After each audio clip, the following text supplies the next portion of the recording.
السلام علیکم، زم ستاسو سرور کوربه نواب علي. تاسو ګورئ خپرونه د ادب مرسته.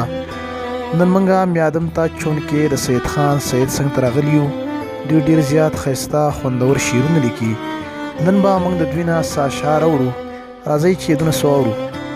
سید خان صاحب ډېر عزت مننه کوم نواب علي ورور د ټول ناول ستاسو چې تاسو دلته کې موږ میادم ته راغلي نو ستاسو ډېر عزت مننه کوم. دا روان نظم دی، دا به درته ووایم چې یو چا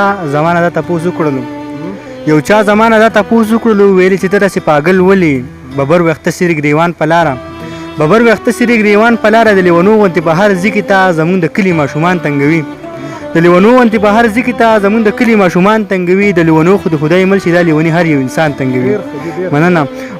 ما څه په ډېر په غریب نیولي انداز دغه سړي ته دا خبره وکړه چې ستا نه سفر د خو واوره ځوانه ما څه په ډېر په غریب نیولي انداز دغه سړي ته دا خبره وکړه چې ستا نه سفر د خو واوره ځوانه دا لیونو غوندې چې زه ګرځم دا غرسنو غوندې چې زه ګرځم په دې کې لویه فلسفه پرته ده.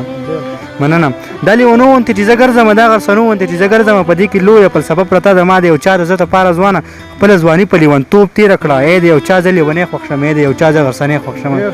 مننه. ای د یو چا زه لیونی خوښ شم، ای د یو چا زه غرسنی خوښ شم. ما د یو چا دپاره هر څه وکړه، ما د اشنا دپاره هر څه وکړه، خو بس افسوس په دې خبره راشي چې د دنیا کې څه وفا نشته، چې تل ژړا ده او خندا نشته. مننه. خو افسوس په دې خبره راشي په دنیا کې څه وفا نشته، چې تل ژړا ده او خندا نشته. د چا دپاره چې ما ځان پاګل کړو هغه جانان مې بې وفا وختو، زه هم غریب نو زه یې پرېښودم هغه جانان مې د بل چا وختو. مننه. د چا دپاره چې ما ځان پاګل کړو هغه جانان مې بې وفا وختو، زه هم غریب نو زه یې پرېښودم هغه جانان مې د بل چا وختو. زه ځکه داسې لیونی ګرځم ببر ویښته سرې ګریوان مې ځکه چې لیونتوب راله مزه راکوي. مننه. زه ځکه داسې لیونی ګرځم ببر ویښته سرې ګریوان مې ځکه چې لیونتوب راله مزه راکوي. دا راته هغه قدردان یادوي، دا راته خپل هغه جانان یادوي. زما تر اوسه لا په زړه کې دی خو چې زه به ورته یاد یم که نه. مننه. زما تر اوسه لا په زړه کې دی خو چې زه به ورته یاد یم که نه. نور به څه ووایم خو سید خان وایي چې څوک چې به عشق کې لیونی شي او دا عاشقي والله بلها خوند ورکوي نه.